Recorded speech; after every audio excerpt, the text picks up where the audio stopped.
Hello, my friends, and welcome to my first video on Flipgrid. You will probably notice starting off that I have two windows open up. I have one in Safari and one in Google Chrome. There's a reason that I will explain to you when we move on to our first step.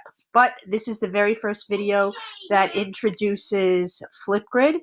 And I would like to show you first that you have to have an educator sign up. So you're going to click right here. And then you're going to sign up with your Google Classroom because you're going to want it linked to your Google Classroom. Now, this is where I'm going to end because I have my children's accounts, my personal accounts. I do not use Safari for Flipgrid. I use Google Chrome. So once you sign in, you'll see if I click on the educator sign up, it will bring me right to my grids. So this is where you will come eventually. Once you are logged in, you will be able to create a new grid. It is up to you if you want to create different grids for different disciplines. For my sanity, I kept all my grids within one. So this is the name of my class, so it's 2405. So I click on here. And this is where you add your topics. Now, yes, I have a lot of topics, and 9 out of 10 times I create my own topics. But when you are starting out with your students, this is my suggestion. You go to the Disco library.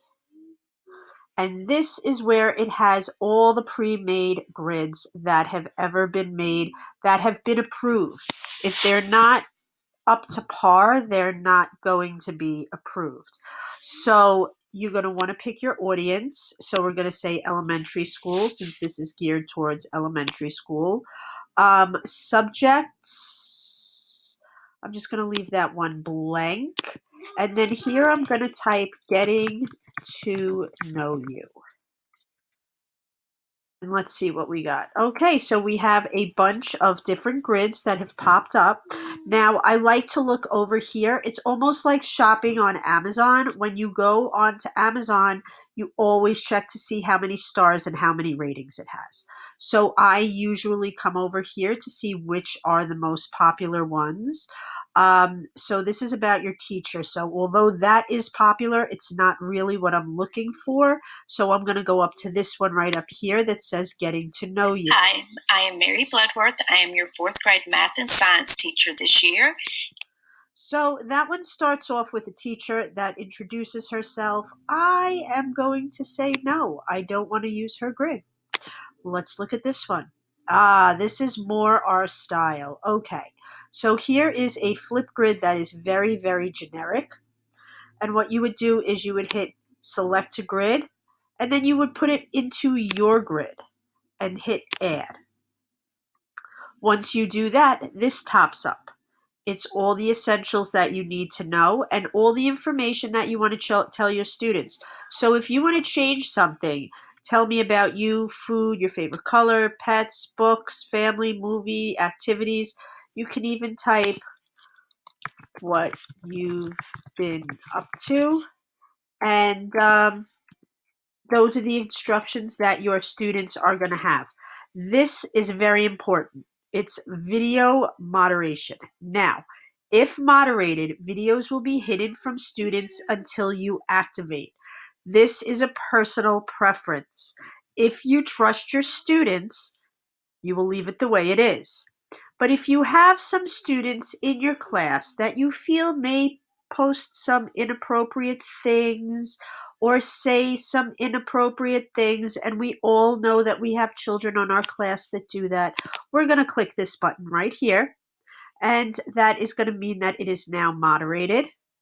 We're not adding any attachments. If you wanted to make an attachment like a video, this is where you would add it.